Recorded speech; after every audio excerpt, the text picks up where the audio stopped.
wabula ngenda kuva ku motoka ya Jalia. Akoze. Jalia ine pise mbienze sebayo omukazi oyo. Atuwate motoka nga tebatuwerako n'amateeka. Jalia n'ape motoka n'agijjako switch ngandi n'abaana. Gwe kyoli okirabye. Anyizaka switch. Nezikira mu kkubo wakati wa bo. Buli kamanyi.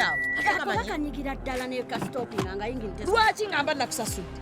Lwaki ompimira obudde? Naye ate kati gwe weereetedde ebizibu. Lwaki okozesa motoka ya Jalia? Ate nina omulala ayinza okupa emmotoka. Tobamanyi abalina emmotoka ez'akabi. Laba ono. Genda mu ba Alika Rentals. Balina emmotoka eza luxury, ez'akabi, eza buli mutindo gw'omanyi nga swaga lyerere. Balina Jeep, balina BMW, balina Audi, buli mmotoka gy'omanyi ey'ebbeeyi. Bazirina ate ku miwendo egyawansi. Sala zino sonde zepa Jalia nso ofune emmotoka. Osobolera ddala nga tofunye na bizibu n'abo bantu. Mukwano mponye Jalia. Alika Rentals basangibwa ku 309 Slade Street, Dracut, Boston, Massachusetts. Bakubireko ku 978-852-277-98. Alika Rentals. Rent, explore, experience.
This must be ECOP on set.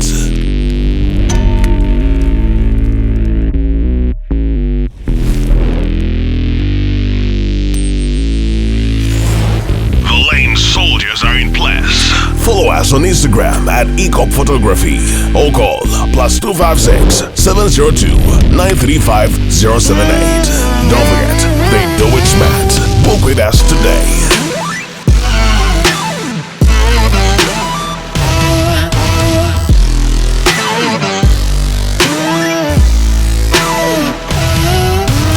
That photographer your mama hasn't told you about. Fall in for all events, video, and photography. This is another ECOP crime. Oh yeah.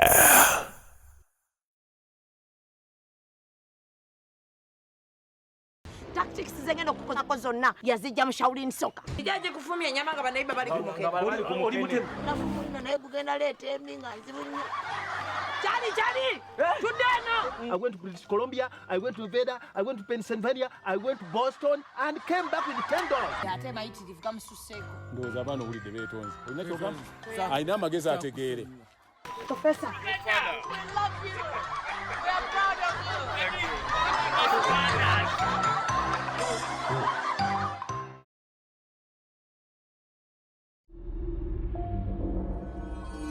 you. Executive Media. Focus, innovate, succeed.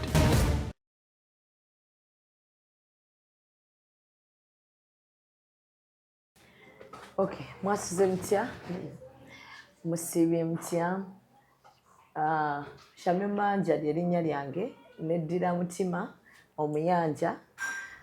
Njagala nnyo okutumirako ekitiibwa kya Hospital Mayiga ow'omutima munnange n'abeddira omutima mwenna mu ggwanga Uganda nga tumiddeko nnyo. Tumirako bannayuganda mwenna gye muli nti muli mutya.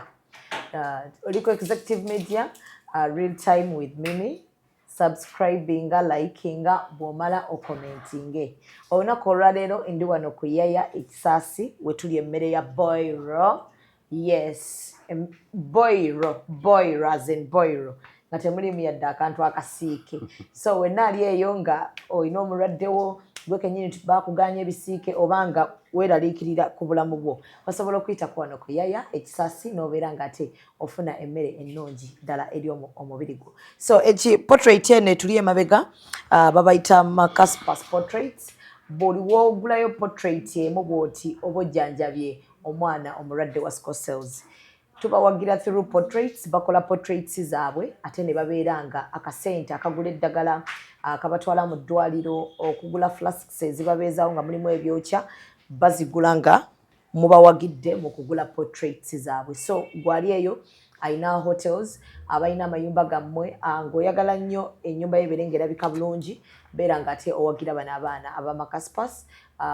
baana sente zaabwe zivaamu bajjanja balwadde ba sickle cells era tuziwa bo abalwadde ba sickle cells ojja kulaba ko squeezeback eyitawo kuliko ennamba yaabwe y'essimu osobola okubakubirako n'odaringa size gy'oyagala oba portrait yonna gy'oyagala oba n'obagamba kikyoyagala ne babeera nga bakikusiigira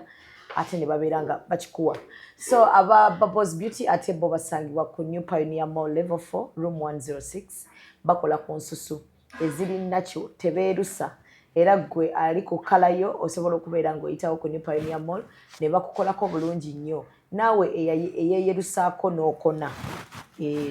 osobola okugendayo ne bakuggyako ebyo ebigundi bye mubanga mufaanana nga gonja ne babeera nga ate bakuyamba ne bamuzza abantu munaye beeyerusa mwami Stanley ne bafaanana kirala nkazi alina ebipaapi nga 9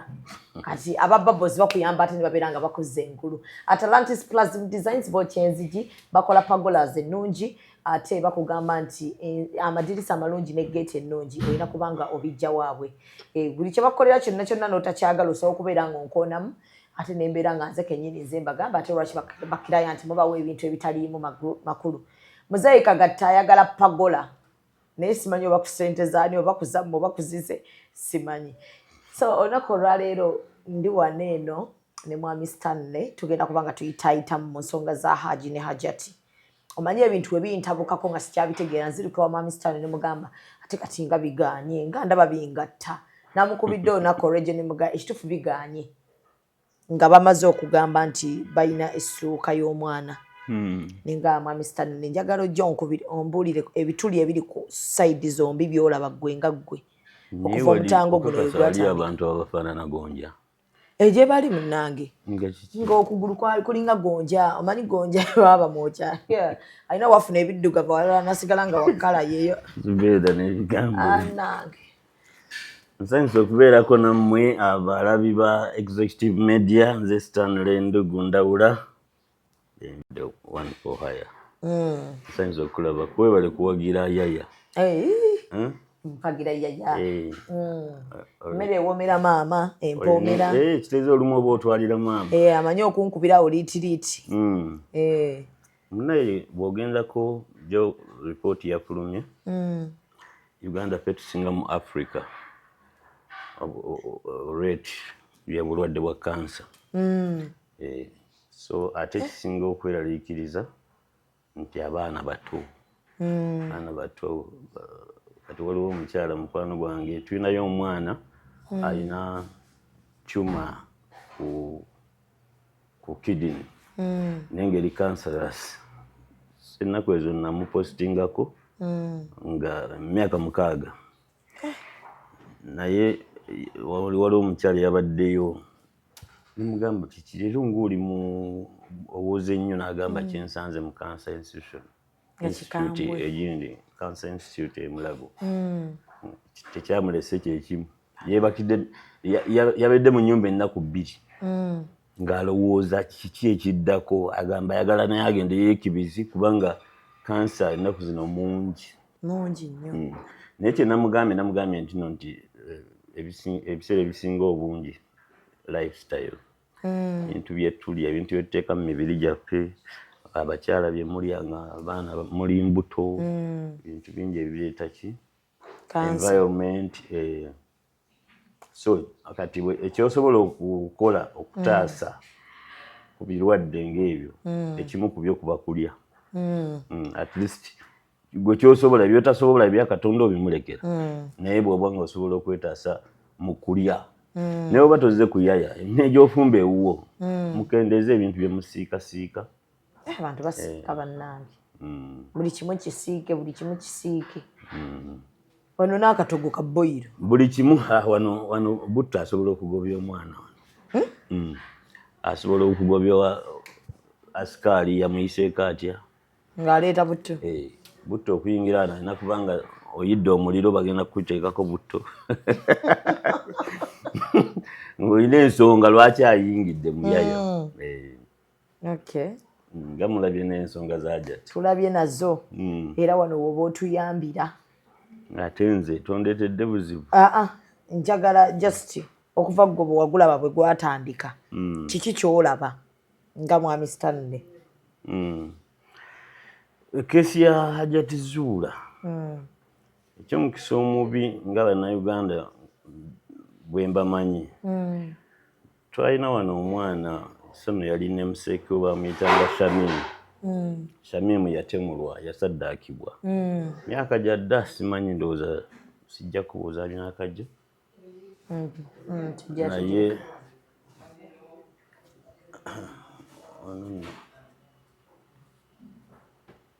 naye bwe bamusaddaaka amawulire ne tukuba amawulire bayire nali nkola mu Bukedde ne tukuba ekyavamu ekisaddaaka baana ne kyeyongera nga mugakubi bintu ebimu sometimes waliwo wentogamba nti waliwo bye twetaaga okuleka ne byevuga byokka amateeka ne gagenda mu maaso ne gabikwasaganya without blowing them what but that was then. Naye kati buli muntu kumpi munnamawulire ekitegeera buli story ejja tugikola ki tugikwasaganya neweesanga nti tetukyasobola kuziyiza bintu ebimu kubikwata muki mu ngeri ya kimpowooze obuta insighting abantu balala newajjawo awo ekyo ky'amasomero nakyo nekifuuka ekyo ky'amasomero. Sometimes it is the media bweyogera nnyo ebigambo abantu abasinga obungi basoma cases zino goba olowooza nti ekutta akati abantu basoma naye ng'ekyamazima abamu banoonyamu solutions nabo baagala kukola ekintu ekyefaananyizako bwe kityo bw'okikola obuuka otya nakyo okitegeera. So naye kati tetukyalina kyakikolera nti kiri mu public nabadde jjo njogerako naye nga n'okuŋŋaanya stories eziri mu story eno kuba ku saidi ya Hajat ne ku saidi ya Hajji naffe abaali wakati awo n'obikuŋŋaanya bw'oti omulamuzi yenna asobola okusala omusango guno n'abanga agumaze bulungi nnyo kubanga kati ffe nga court of public opinion nkulu nnyo yeyammwe yeyaffe gye tukolera court of public opinion. So bwe tujja gye bali okuripootinga tulina ebintu bye twogera tulina ebintu bye tusaka ne bibawa ensala.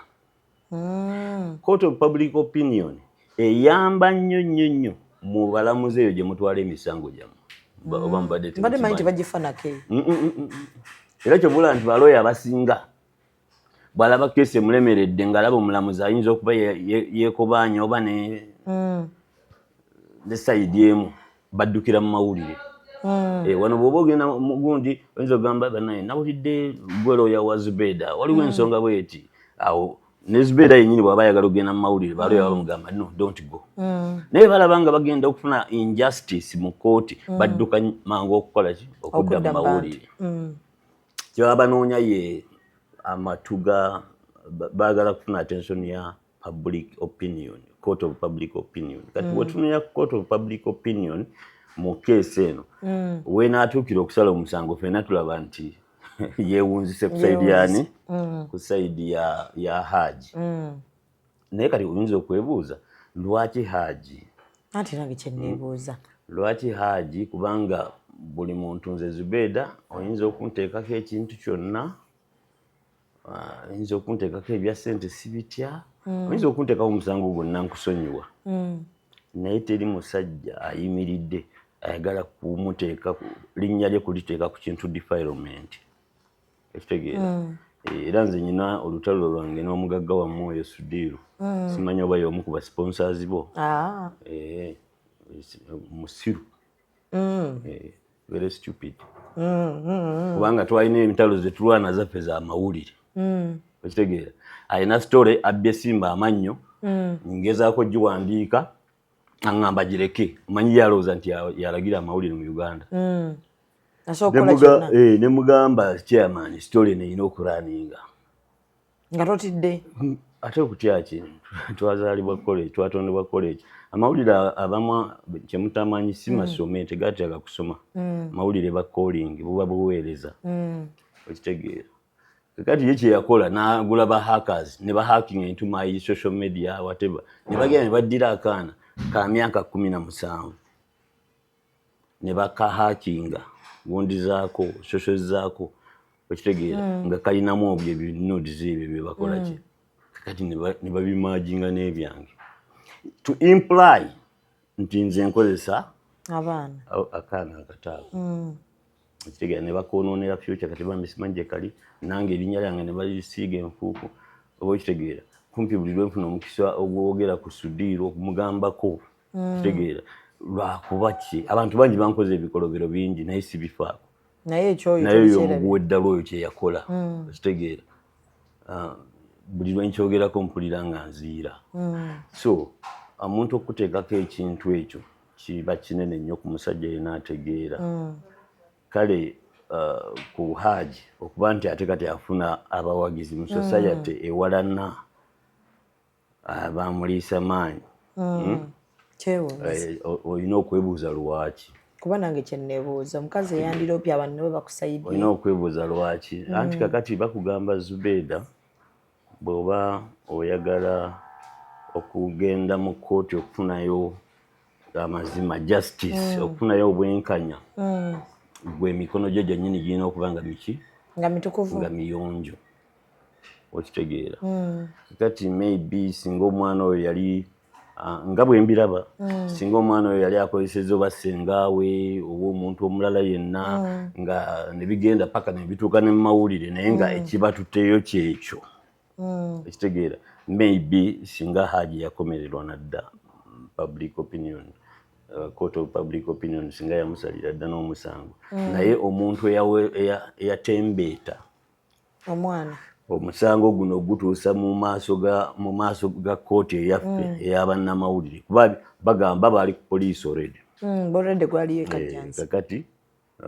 simanyi kyabaawo ne bijja ewa mukwano gwaffe munnaffe Ruth Kalibala n'abyasa okitegeera n'abyasa ne bigenda ne bitandikira awo ne bisajjuka kakati fe abantu abasinga obungi weetegereza wabeerawo motive kati Shamim olina abaana abawala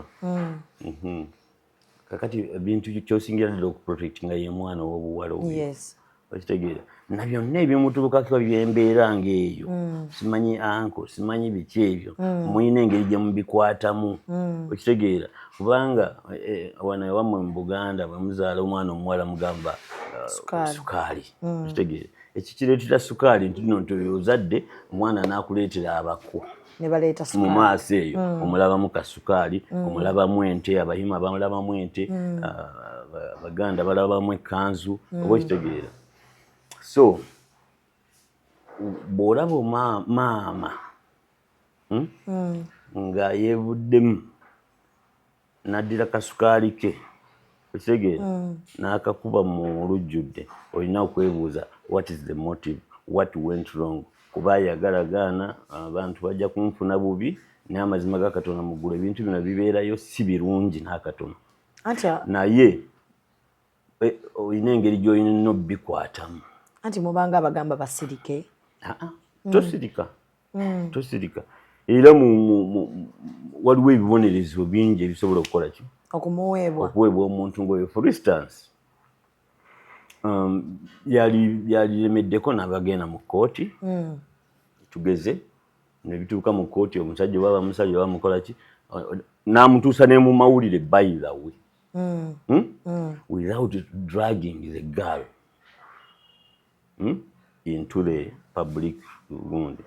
dragging atyo omwana anti kakati olaba ne bwe batugamba nti kati omwana singa omumpa ekifaananyi kye nti muteeke mu mawulire nze nja kubika feesi ye wabanga ddala ali mwana muto okitegeera nja kubika feesi ye naye ne bwali badde muntu mukulu she's a victim ekitegeera she's a victim of omusango oguswaza n'okuswaza oguyinza n'okumwonoonera future ntegeereka so engeri gy'abijjayo n'akwata n'abaana abalala n'abateeka ku kamera ne boogera bye baalaba oba bye bataalaba. Kati abantu tutandika okuba ebituli mu ki gwawo kyosookerako ddala okuba ekituli ku maama. Si mu keesi naye mu muntu ono kati twetegereza omuntu ono motive ki emuleeseza ki emuleeseza ensonga n'azisajjula mu ki mu mawulire. Kati bw'otunuulira ebintu ebigenda bimwogerwako kuba tunoonya why lwaki court of public opinion ekoze eki. Zubedah twalabye omukyalo oyo ng'agenze oba yabadde ku Nasa Road. Ekikolwa n'ekyo si kirungi bannayuganda naye situlina kyakukola kubanga mwine eddembe okukola ki kyabakoze bulungi nti tewali yamutuusizaako buki bulabe mwamumobinze ekitegeera. Sometimes mob eyo eyinza okuvaamu ebintu ebizibu. So kakati tetuufaayo already case eri mu kooti. Sisobola gyogerako merits zayo n'ezitali naye lwaki abantu basalira omusango Hajat. Ate nga ye yalooba. Ekitegeera byengezaako okulaga nti nti yajja alabika yajja n'emikono emiki egibulubanye egiteesize kazigo kalinga giringa gonja giriko ebibomboola tegeera. Kati ne tuvaawo omukyala engeri gy'ali omanyi Zubedah bw'oba oyogera mazima teweetaaga kuleekaana. Gamba Zubedah oli mutemu kati ngamba Sudiru mubbi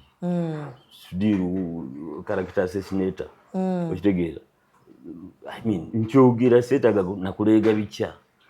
kuba nsobola okikola ki okiprovinga nsobola okiprotectinga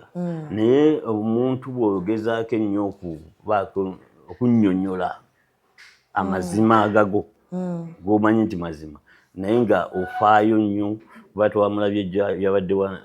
wa Minister Florence Nakiwala Kiyingi Minister kati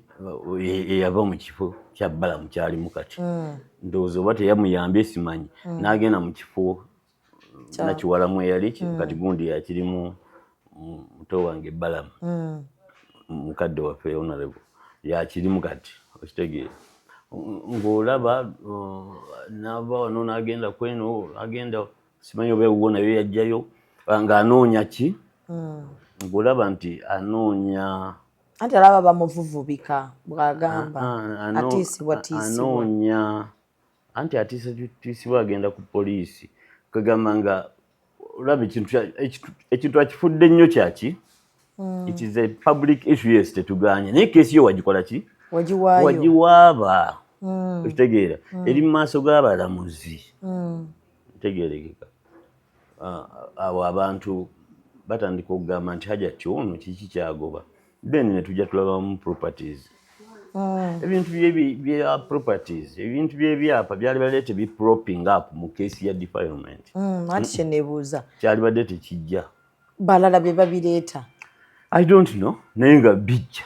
kubanga nze okutandika okuwulira story yagonde ekyamazima nti story eno nyinza obutagiba nga followinga buli kamu naye fe tupiikingamu ebyetaagisa okukola ki okupiikinga kuba ndowooza ekintu ky'ebyapa ebyo kyatandika bw'agamba nti yali ku poliisi wa Ekatwe ziti Katwe Kibuye ne bamugamba nti katukuwe miliyoni 2 oba n'ebyapa oba n'ekyapa kati nembuuza ate ebyo bijjiramu wa naye era still nakyo Zubedah kirina engeri gyekikuwa nti waliwo keesi ey'emabega era gye yatabuka n'omwami ne baawukana ng'amugamba nti ttaka litwale ekyapa kitwale tutegeera ne wajja nga walabika ebintu nti ono Hajji si yasoose okutabuka n'omukyalo oyo ng'era we biggweera bataŋŋane bulungi waliwo wakati awo waliwo ki okuwanyisaganya properties kati properties ne zijja ne zikwata akati mu keesi eya defilement ntegeerekeka. So kati nganze bwe ntunulamu nze ndowooza nti abantu ekibatudde ku side ya Hajji kwe kulaba nti there is a possibility nti ekintu kino kyali kiki kya bulimba kipange nti ate abo kiba nga kyali kipange ne kinyiza abantu lwaki okozesa omwana owuwo bw'obanga wapanga kipange lwaki okozesa omwana owuwo kati kooti yeetaaga neyanguya ensonga zaayo ate nayo nezikwata bulungi netuwa ani mukyamu okitegeera bw'abanga Hajji si yakozesa omwana ani yakozesa omwana mu kukozesa omwana maama w'omwana yalina kyakimanyiko something like that kwati obusungu abantu bwe balina lwaki bw'obanga ddala wakozesa ki kati Zubedah kyendowooza ekirala ekyaviirako omukyalo oyo obuzibu y'omu ku baana kitegeera saamanya baali mu butambi buli naye y'omu ku baana abo okujja mu public eyo nno omwana yeekazaala bulwa ku saayidi ya Hajat n'agamba fe maama yatukokinga n'atugamba yatuliisa yatubeezaawo yatusomesa bwe tutayogera byagamba mbw'alina ne gwe yawujja oluyi balina okwogera byakola ki byayagala bw'amala bibagamba ne bamukakasa nti bagenda bikola n'abateeka ku katambi kitegeera omwana oyo Zubedah okolanga kyonna ekisoboka omwana omutono atakuwangako bujulizi omwana tasobola kubanga abasayidi ya Hajji bamutiisatiisa n'addamu akyusa statement anti kyenkugamba nti okolanga kyonna ekisoboka kuba kati ojja kugamba nti no nti okay bamutiisatiisa akyusa obujulizi okitegeera naye ate lwaki bwe tulowooza era mugamba nti gundi tasobola kwogera okitegeera mukubanga oli yamusuubiza okumutta okitegeera naye ate kati maama y'omu yamusuubiza protection era naye yali badde amanyi nti maama asobola okumukola ki okumuprotectinga n'agendera n'addukira ewa maama okujja nga amanyi nti no nti maama ne taata baali beekobaana mu kintu kino kye bakola okitegeera naye singa protection ya maama gye beesiga kati naye yali badde agikola ki Zubedah omwana wakimanyi amanyi wonyiza omwenyi kati nze omwana wange tayinza traffic teyinza mukwata nankubira essimu ate obalulwe bakimanyi sikkirizaganya nakuzza misango mu Uganda wano accidents ezisinga ffe tuzikozinga they don't happen accidents are supposed to happen kitegeera ekitegeeza obadde oyisa bubi ne bakwata ekitegeeza wagenze ku luguudo nga talina pamiti biki kati mwana owuwo aba amanyi byosobola omukola ki omuyambamu nebyotasobola so kati sirowooza nti omwana oyo kyamugwako bugwe nti kati maama agenda kumpa protection against taata ekyamusirisa kitegeeza nti no nti yali amanyi nti maama ne taata bakwatagana mu nsonga eno gyempitamu that is in case baba yali abiyitamu kakati Zubedah ensonga nga bwe nziraba sijja kugamba nti no nti Hajat mukyamu oba Hajji mukyamu oba engeri gye byakwatibwamu ne bireetebwamu mu mawulire n'engeri maama ebintu gye bigenze bibaayo ku maama Hajat nannyini kuleeta musango pakati omusango gwa Uganda ti Uganda versus what Hajji naye ono whistleblower abantu balaba nti ayinza okuba n'ebigendererwa ebiki ebibye so kijja kuleeta ki kati Zubedah omwana oyo bw'amala okuvaayo n'agamba nti baatukaka n'akola statement n'asirika tewali yakyokola ki yagikawuntalinga kuba ntegereka buli omu n'asirika n'agamba ndowooza ekyomwana oyo kinaafiiraawo naye yagalagaana kyekyavaako obuzibu bwonna netugamba bayina wekisoboka kuba maama yakwata bu video ate naye akyewera ate maama yakwata bu video okitegeera kati netutandika okuwuliriza story ya maama ekyamukwatisa video you get it kati ku poliisi omanyiyo lwaki totwalayo abaana bannange edda abantu tebawaabanga misango nga tebalina bujulizi nga tebalina masimu nga tebalina zikamera okitegeera ku mwana owuwo wali badde tulowooza nti omwana owuwo webagambidde wogendera ku poliisi ate ne bootuka ku poliisi tomala gagenda bane njagala kuwaba omusango bba wange yawambye omwana wange eyogera banaye njagala genda ku mu ofiisi ekwasaganya ebya famire okyogera nampola ngaagula kondomu ntegeerekeka so yali badde asobola ekikola ki naye waliwo motive eyakola ki kakati Zubedah ekintu ekisingira ddala okuleeta omukyalo ono buli lwavaayo okuleeta ekintu ekipya kiraizinga ebibuuzo ebipya yes kuba ffenna tulaba emboozi ye ngeri ki yajjamu okumanya omwana byajja bitya n'agamba nga neekanze ennyo kambikwate n'ekukatambi oba kitegeera kati tuba twakatuuka wano nti ate omwana yatereka enkumbi essuuka yabeera essuuka yatereka essuuka omwana oyo nga detective nnyo aye kayamanya nti maama aliroopa mu maaso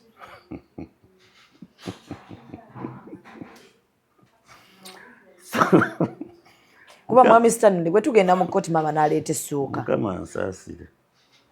kama nsaasire mukyalo oyo alina ba lawyers ayina okitegeera kugamba ekyo kyekigenda okututabulira ddala ffenna kuba asobola ogireeta anti kati mwagyogedde naye nekirala lwaki mugireeta nayo mu mawulire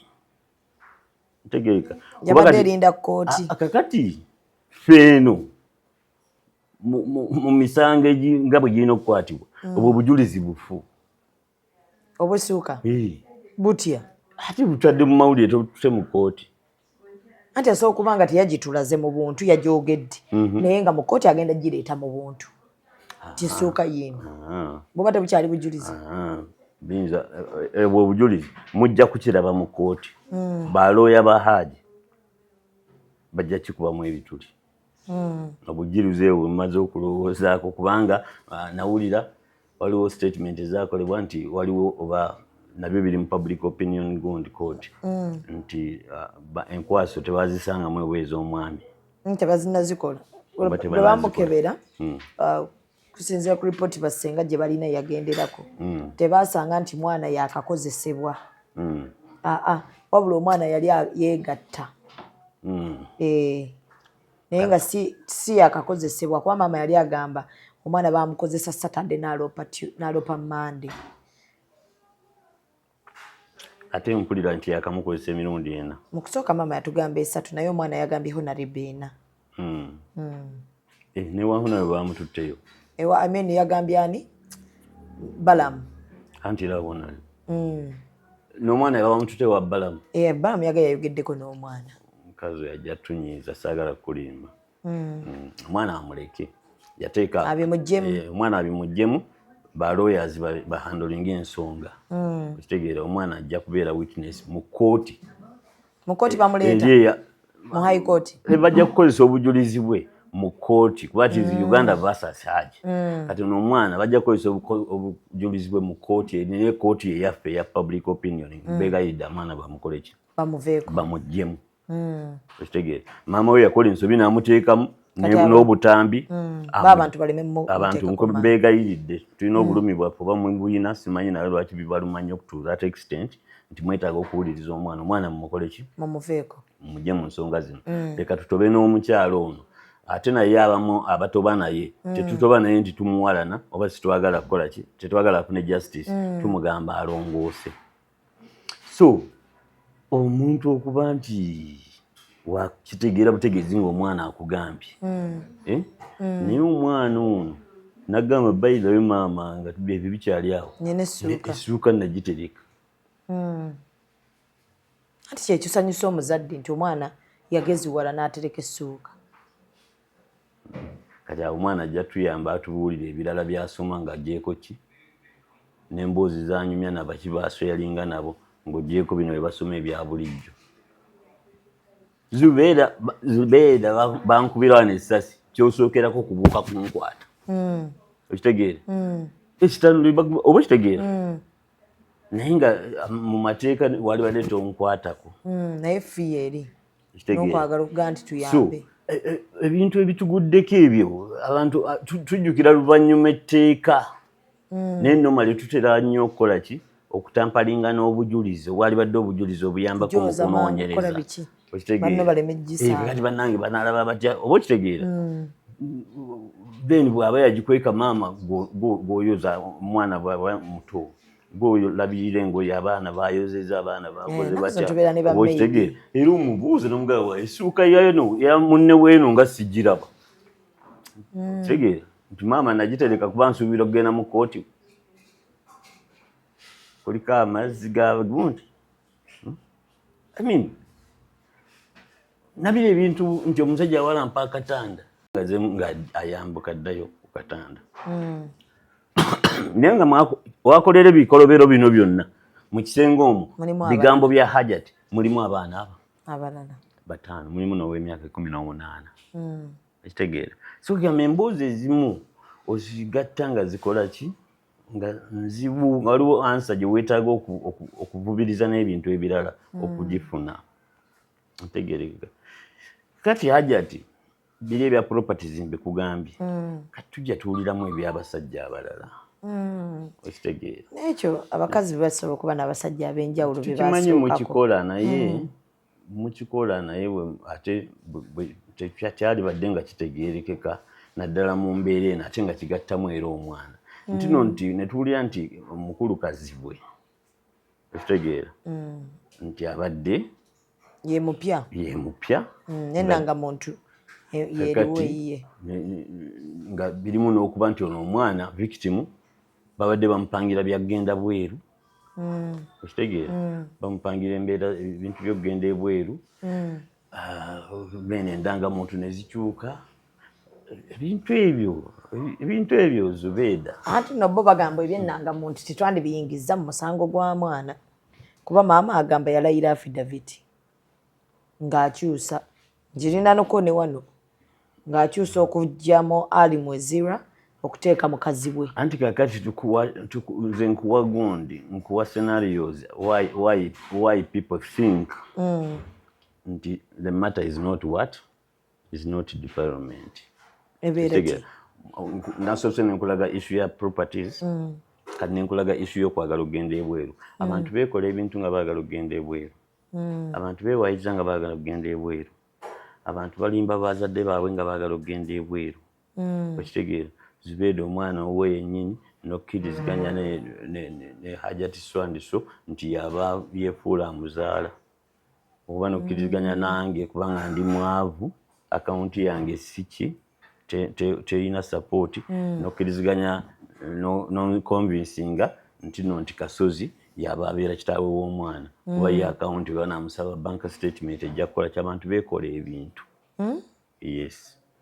so nakyo kiyinza okuba nga kyacontributinga ku story eno bwebanga eri fabricated kiyinza okuba kyekimu kuzaali ensonga so netulaba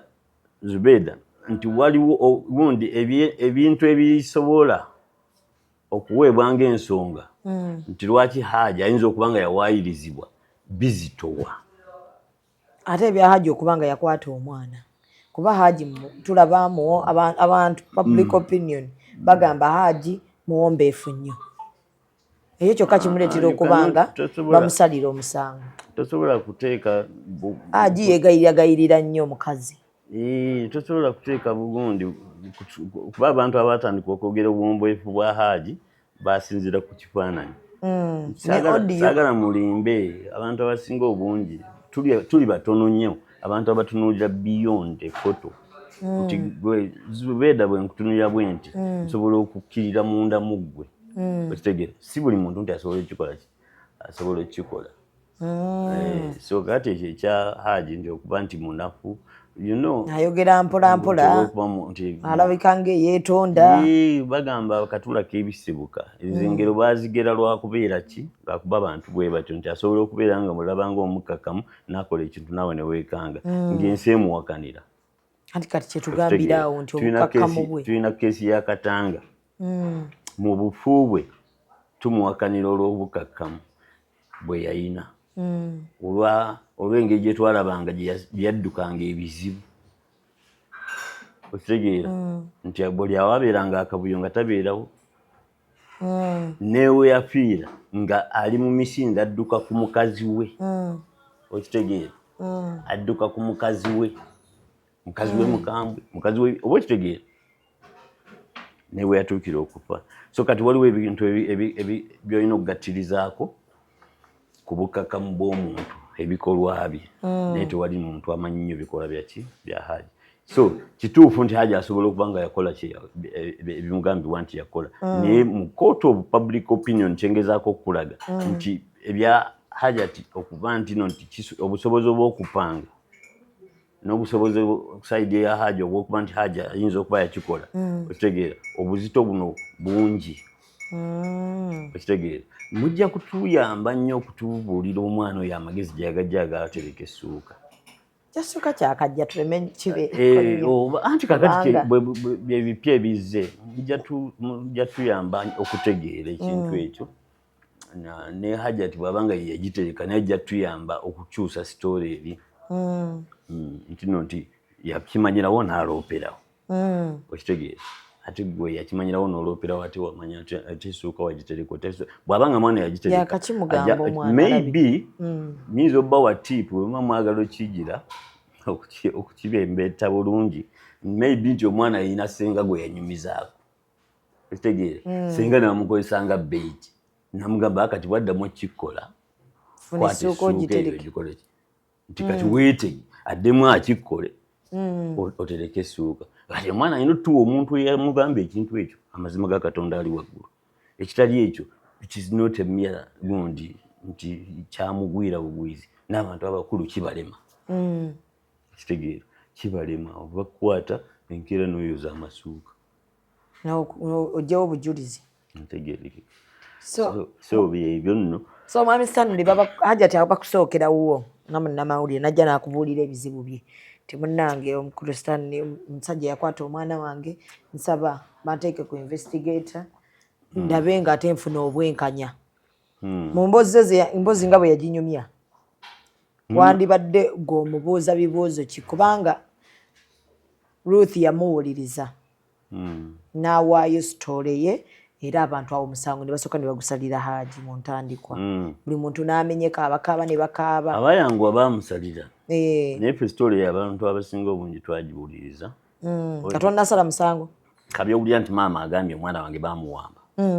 awo yini ogamba yamuzaala kati n'olyoka owuliriza sitoole yamuzaala ng'ogenda okukiwulira ddala nga yamuzaala gamba okay kitegeera kyalikoze nnyo amawulire singa Hajji yali azaala omwana oyo kitegeera si yamuzaala kati gwe ate amuzaala oddukidde muki mulundi so okuddamu ekibuuzo kyo singa Ruth kyeyakola kyali omuntu yenna kyeyalikoze munnamawulire yenna ali ordinary kyeyalikoze ekyo kyeyalikoze naye kati singa nze nakikola anti kyeŋŋamba public yali nsalidde omusango kuba tebaali nsuubidde ekkola ekyo baali nsuubidde nti ono oluta akazindalo ono ajja kakwata oli ajja kakwata so normally nze nkola stories neŋŋamba abantu nange mmanyi okukola gundi one sided stories nzikolera ddala nga mu maaso go it is one sided naye ng'ekyamazima mmaze kufuna facts otegeera nga mmaze kumanya nti Zubedah aŋŋambye Kasozi yamukwata bane sitogera Kasozi philosopher taliwo wano lwakubali erinnya erinzigiddwa nti oba okitegeera kati nemmala kumanya nti atwali ne Zulaika twali n'egundi ne Peter egindi kati abo bonna nyina engeri gyenze gye mbabuuzaamu okitegeera nenkomawo ewange nenkutuuza ku seeti n'oyogera ensonga zo nga biri tobiŋŋambye okitegeera nga maze kakasa nti byeyogera biki bituufu ge mazima obitegeera okyetagisiza okufuna eddoboozi ery'omuntu omulala nalyo ndikola ki saawa zino mu keesi ya Professor Kateregga oba mumumanyi wa Kampala University naye alina ebizibu ebigenda mu maaso bya famire era nze mugamba ddayo ekitegeera ddayo oyogere ne mukazi wo kubanga ajja kusinga oba ntegeereka Professor Kateregga sinayogera naye n'omukyala sinayogera naye naye olwokuba Professor Katerega ebintu yabireeta mu mawulire fe twagenda mu maaso. I've talked to 3 relatives bakaterega yennyini si ba mukazi abakaterega okitegeera stories ze bakuwa olaba nti omukazi alina ensonga ntegeereka kati ogamba Katerega omanyi ebintu bino bijje mu mawulire ddayo muteese n'omukazi kuba mulina bingi. Bwe nali njogera ne Junior Tamale Junior wano namugamba olina bingi nnyo ebikugatta n'ekasuku okusinga ebibaawula okitegeera kyekigambo kye nnakozesa nga njogera naye ku nsonga ze n'ekasuku abantu ezaaliwo so ne Katerega ndi oyinza okundaba nga ali one sided naye namaze kakasa okitegeera nti ekyo kyaga nti omukazi yamukuba tebamukuba okitegeera naye nga omaze kunoonyereza nolyoko kati nze ntuula ku seeti nensalira ki nenzira ku sayidi y'omukyala ne mugamba omukyala Katerega agenda okwateganya n'omukyala mukole ki so singa Hajat era yajja wange ate byali badde bingi nnyo by the way Zubedah nyina abantu bangi bengoba bangi nnyo waliwo omukyala wano bamuyita Namagembe ekesi eyo ya mwami Stanley Lwanga mugenzi yafa n'aleka ebyapa 12 yajja wano mu February owa mwaka 2023 ekitegeera natandika okushootinga gundi story ye mu oba gwali gwa 10 last year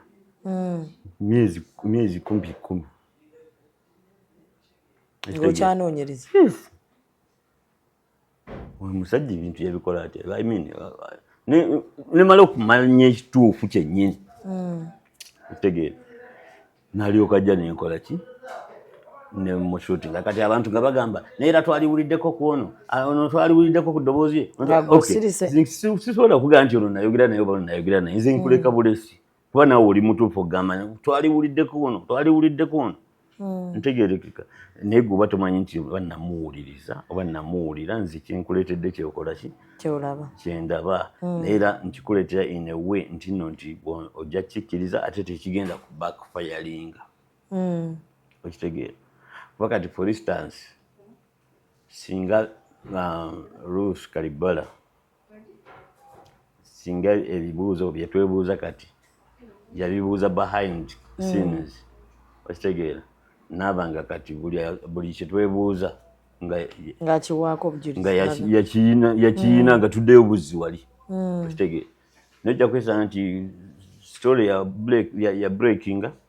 ne tugendayo abantu 5,000 fena ne tweyiwa wali ne tukola ki ntulaba naye bwe wabaawo ebibuuzo ebirala ebyebuuzibwa ate tetudde eri tugenda mu maaso ne Zubedah agamba ti Zubedah yasobodde okulaba gundi oba okitegeera Saimo yasobodde okwogera ne gundi kasuku yagenzeeko ewa gundi katugende tuwulirize eno kati amawulire gasaasaanye tetukasanga mu kifo kimu naye nze mu myaka 30 gye ngenda okuweza mu mawulire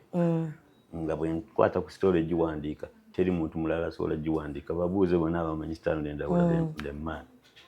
sisobola kukwata story nengiwandiika newabaawo mulala agiwandiika kuba nze mba ngitegeera mba nnakuŋŋaanya buli kimu ogenda ogiwa abantu kati gwe ne bw'ogiwandiika otya bagamba eyo story ya Stanley kati wa Stanley tulabe kyagamba because mba namala ogikola ki so Hajat singa yajja wange maybe nde story eno teyalifulumye paka kati you never know osanga teyalifulumye waliwo nze stories nyingi ezitafuluma nosigala nazo no nemakinga sure nti biggwa okay nemakinga sure nti Zubedah ondeetedde story naye nga nkulaba nti no nti okugikola tekigenda kuleetera justice ku mmeeza ekitegeera kakati neŋŋamba bekikwatako eno story tugiina naye omukyalo ono mutuufu bw'abaabya ekitegeera nga poliisi mwagala omuyamba nsobola okukubira IGP kati nzisirano endawula lwaki mba nkuba enduulu ku buli kantu nga nsobola okukubira IGP n'akwata nsobola okukubira anybody olabye wano abadde akomyawo essimu okitegeera nsobola okukubira omuntu ne bwaba biza atya n'ayanguwa n'anzirira okitegeera kati waliwo ebintu byemmaliriza noga kino tekijja gendayo Zubedah omwana ono gw'omuzaala Zubedah oli mu complaininga ku kya poliisi okitegeera naye poliisi wagenda kuya ekibuye jangu nkutwale akulira family poliisi mu Uganda yonna tulabe oba asobola okuyamba okitegeera kati ebyo byonna bwe bigaana nga nzira nze gw'otudde naye wano nze ya kiboko ya General Kayihura ninayogera naye ye yali nannyini mateeka mu Uganda yonna ne mugamba abali mu kutta abantu bw'oba nga tobiriimu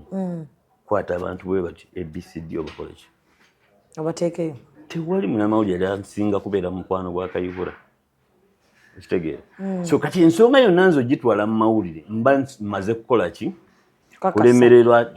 kufuna justice nti nali nwanirira justice y'omwami Wilberforce Wamala gwe batta emutungo okitegeera nensangamu abanene mu poliisi nensangamu abanene nannyini Kabojja Junior oyo era yafa bubi okitegeera Allah musaasire yali Hajji oba so nensangamu Kaweesi kati nga omuntu yekka gwosobola okuloopera abantu abo ye IGP ningamba omukyalo ono yavudde Bungereza okitegeera naye era naye sitira okujja ewange yamala kulaba engeri gye nali mpandiikamu ku story nagamba naye ono wanjawulo tatubuuzangako tatubuuziza naye ate byawandiika nga biri balanced bulungi akusinga ne bano betuwa interview okitegeera kati kwe kujja ewange tegeeka nimugana noonya justice ya muntu gwe basse kineetaagisa kumanya abantu bo bayiye okumala okumumanya so kati nengenda mu maaso ne babanga mbagoberera ne investigations ne mbayambako kitegeera ne tusanga ebirimu banene kati nga abanene obundi bwadde ne ligambwako nnyiniryo nengamba mbeera ne Kayihura ate ekyo nakyo gundi omukyala n'angamba twagenda Kaweesi n'atugoba Kaweesi ayinza okuba akirimu ne mugamba olunaku olwennyini lwakyogera namugoba mu ofiisi Wamala mukyala Wamala Elizabeth ne mugoba mu ofiisi ne mugamba no Kaweesi si muntu afaanana bw'ati amazima ga Katonda mugulunga ne Kaweesi mukwano gwange omukyala nankyalenyinga n'angamba investigate I investigated nga Kaweesi ekintu akiri muli kati nga ku nkomere alina omugambako yali ani yali General Kayihura nenjogera ne General Kayihura nenjogera nagenda okulaba nga naye you never nalabika akola ki akirimu amazima ga Katonda mugulu Zubedah na making sure nti omukyalo yagenda wa President Museveni era n'atuukayo mu maaso ga President Museveni n'amubuulira Museveni n'amugamba ku byombuulidde sisobola kukuleka kuddayo Kampala kuba tosobola kutuuka abantu bange bajja kutta oba ntegeerekeka President Namba yakulira security mu ggwanga lyonna naye abatya nagaa ku byombuulidde tojja tuuka ekitegeeza kyenkugamba ge mazima nti naye balaba nti abali mu keesi y'omukazi ono banene abamumye justice banene be bannannyiniyo sitalo ekite nalina okukola kubakwata bonna ne bakola ki ngezaako okulaga nti waliwo cases nyingi zetutaleeta mu mawulire kati for instance singa Kayihura yakikolako ekintu ekyo n'aleka justice nekolebwa abatta Wamala ne tukola ki n'abakwata kuba bonna twabamulaga twabaleetera ne prime suspect yaliwo nga basala manyi gundi oyo bamusalanga embuzi akuba ebintu ebimu temwabisoma buli story olwenjijjukira nakaabanga bamusalanga embuzi ate omanyi kusala ekitunga ekiswa tekisala nnyo kiri awo nammwe abasiraamu mugaana okusala ekisolo nga tokozesa kiso kyogi okirumya lwaki oli mu kukitta ate okirumiza ati kye baakola omusajja oli tegereka so singa Kayihura yakikolako ne tukwasaganya abantu abo ne prime suspect gwe twamaleetera mu police cells zaabwe mwe baamuttira oba ntegeerekeka kakati mu butuufu bwa byonna bw'oba otunuulidde gundi mbadde gamba nti cases nyingi ze tutaleeta muki mu mawulire kati nga ffe abamu n'ogamba katukirwaneko bwe kiba kisoboka okutereera kitereere Zubedah omwana wakole ki aleme kugenda mu public ng'eyawambibwa oba ng'eyasobezebwako naye ate afune obwenkanya okitegeera abakyala mwine ebyama Zubedah mwine nina bingi okitegeera singa byonna byali bivaayo bwebiti singa bangi temuli bafumbo newadde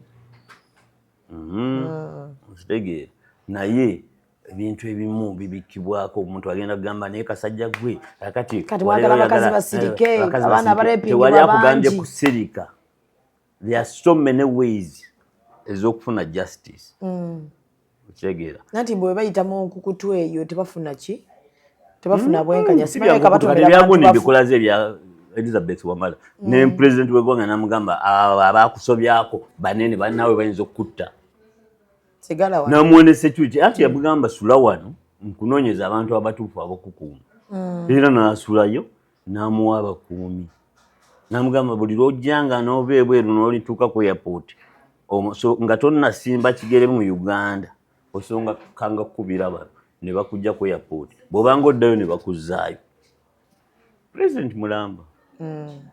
nga yamugamba era president naye bizito olwokuba nti baali banene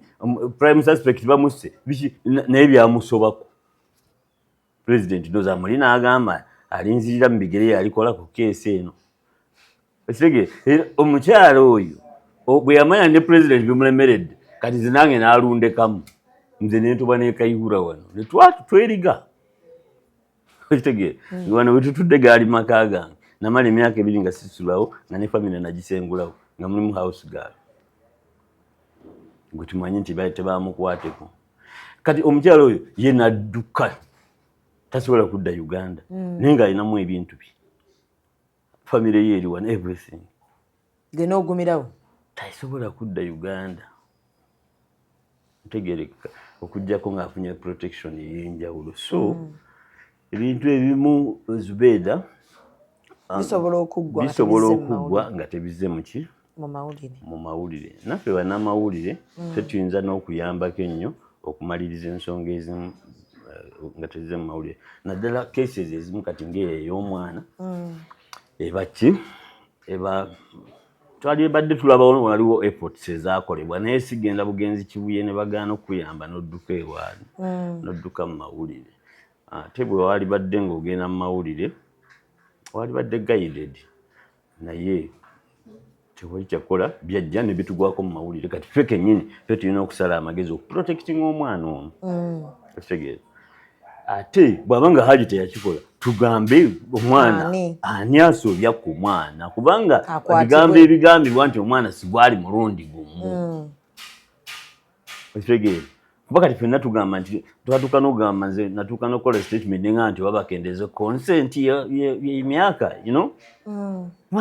abaana tuba exposing Zubedah abaana tuba exposing ekibitagambika ekitegeera kamami kange tunula mwana eri akagoye ndoza n'okubira n'owekyalani asali kagoye k'omwana wo keyongereko kawanvuyemu nnyo oli sekise n'omuteekayo ng'olinga amutemera empenda amunoonyeza abaguzi omwana alina emyaka gyali badde akolerako enviiri ebyokuwummula amatu nanno emwekwasa muno basaddaaka abaana tebawummula amatu batugamba babasaddaaka ebyo byakwekwasa so abaana muba exposinze nnyo nga bakyali baki nga bakyali bato waliwo omugundi Professor Lumumba yagamba nti tukutte amawanga gaffe nga Africa tugakwasiza emisege faamu zaffe tuzikwasiza emisege okitegeera kati embuzi zaffe bwe zitandika okubula netwewugulaza netwebuuza okitegeera naye mwe nga society nammwe abaana mubakoze eki mubawaddeyo nnyo kati mwami Stanley Musango egumu abantu bayomba edda twalina mwanyinaffe nga yakula bulungi figa ayina obutege naye nga banyinaffe abala bonna bambala bugoye bwabwe bulungi njogera mu myaka gya 80s ali 80s eyo late 70s naye nga yalina ekigoye kiringa maternity kyebamwambaza tebamukiriza kusibako musipi bwanasibako omusipi kati mbitegeera nga nkuze nga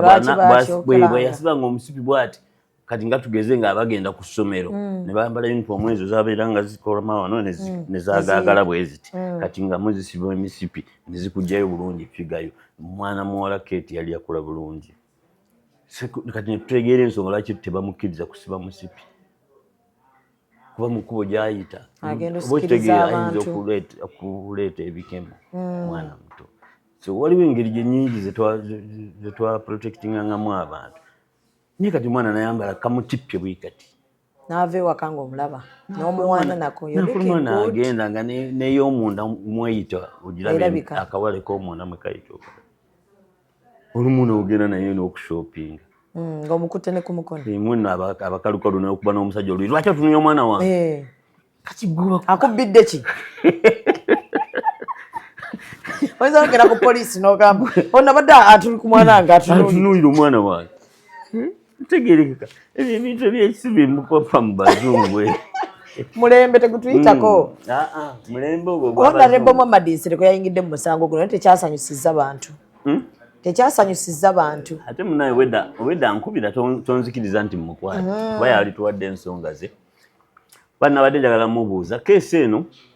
already kati eri mu kooti tulaba nti nno nti basabye production warrant kati n'ekyo kibi ekya kubanga this is a capital offense ekitono ennyo omuntu olina kumala emyezi mukaaga kati naye bwe tulaba nga production warrant ebedda honored production warrant kwe kugamba Zubedah nti genda mulamuzi nakuba emmeeza musango guno kooti eno terina buyinza buguwuliriza mpaka nga muli committed to high court nakuba emmeeza nakuba enyoto nagamba ojja kukomawo nga 13 November ekitegeera kati netugamba 13 wala fenga balooyabo netugamba 13 wala Zubedah bamukomyewo nga 4 kati ekyo ekooti bwekikkiriza ekuwa kyebayita production warrant gyotwala muki mu prison ekyo n'omusibe tumwagala babagamba mukomyawo mu kooti nga 13 naye omulamuzi agambye mukole ki mumutwaleyo kati gye bayita production warrant era bagikola normally nga waliwo ensonga kuba kati mu keesi ya Hajji babadde bamuwadde 13 November mpulira mbwaliwo production warrant akomeyo nga 4 ekyo kitegeeza nti waliwo obusobozi obw'omuwa bail kuba akomeyo nga 4 bawulirize oba bail application kyembadde njagala okubuuzawo nale mu nsereko akomawo okukola ki either waliwo obusobozi obw'omuwa bail oba waliwo obusobozi obw'okutandika okuwulira bail application oba sikyo babataddemu obwangu nga kooti nti obujulizi bubuno bulabise mu committing mu high court tusobole okugenda mu high court tusabe ki tusabe bail okitegeera naye nga wano mu mbeera bweti nze naalirabye nti tebaalipapiddemu ki mu musango bagule ki gutambule nga begulina okukola ki emyezi 6 giggweko oba okitegeera oba sikyo obujulizi bwe babanga babumaliriza bakole ki babuweeyo bamucommitting mu high court agenda atandikirayo okusaba bail ng'atuuseeyo high court yebeekola production warrant ebyo mugambe nti mumukomyewo tuwulirize bail ye bail application kuba buli muntu alina gundi alina right to bail bwe guba nga omusango guli bailable kati ne guno guli mbadde manyi tegubeera guno ate gundi olaba ne Katanga asaba gundi ali ku mada ya bbaawe naye yasaba bail abamuyambako abagambibwa nti bamuyambako bawalabe already bali out on bail. So emisango gyonna gisobola okubeera bailable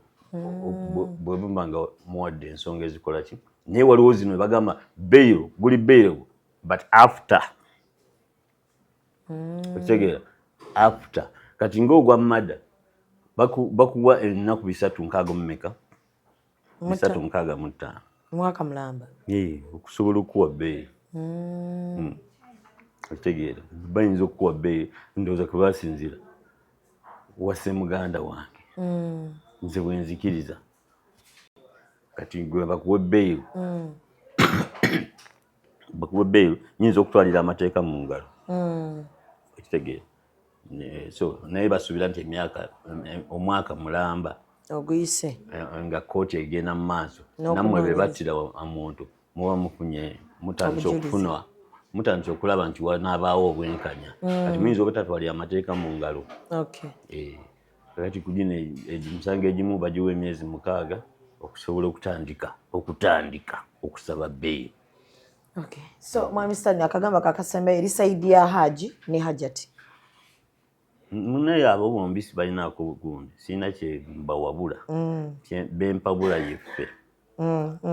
ffe abakolera abakozi ba court of public opinion. Okitegeera court of public opinion eno abo bano betwogera nabo kati be balamuzi baffe ffe gye tuloopa. Okitegeera ffe gye tuloopa ne tulwaliriza bekikwatako okukola. Ekitegeera kati ffe kennyini keesi eno tutandika ogikola ki tutandike okulaba nga buli lwe tubanga tugyogerako tu encouraginga justice tuleme kuteekamu opinions zaffe. Kati nabadde ndaba mukyalo oyo omukyala akola ku salt yabadde wa Balamu yoyo nabadde ndaba nga ngeri gyakikwatamu nga yalinga yayagala okuyigiriza Balamu amateeka. Balamu yasoma. Kitegeera yes offices president amanyi okuwa abantu offices n'abatamanyi byakukola ni Balamu ne bwaba nga teyasoma nsonga za by'abaana naye obuyigirize bwe n'ekifo kye bamu bimumala okuba nti ategeera kyakola naye nabadde ndaba omukyalo ono nga alinga yayagala okumukola ki. So kati twejjemu ekintu ekyo ebintu tutandika obitunuulira with sober minds. Bano abalumbye Hajati oba mugenda mu maaso n'okumulumba kyemukola si kirungi. Okitegeera kyemukola si kirungi muleke kooti egende mu maaso ekole ki ekola ogwayo eri abazadde mbeegayiridde temutwala bantu ba mitima minafu mu kukemebwa abaana baffe mubakwate bulungi. olubadde ku executive media Shamyo Manjali erinnya nange mbadde ne mwami Stanley wano ku Yaya Ekisaasi. Abamemezi be banyambaza obukaaya weebuli bannange mugendewo mubeere ng'ate mubufuna kusa ne Ali Rentals e Boston, Massachusetts y'omwera kuba tuteekamu ssente. So omusiibe bulungi mweraba. Executive Media. Focus, innovate, succeed.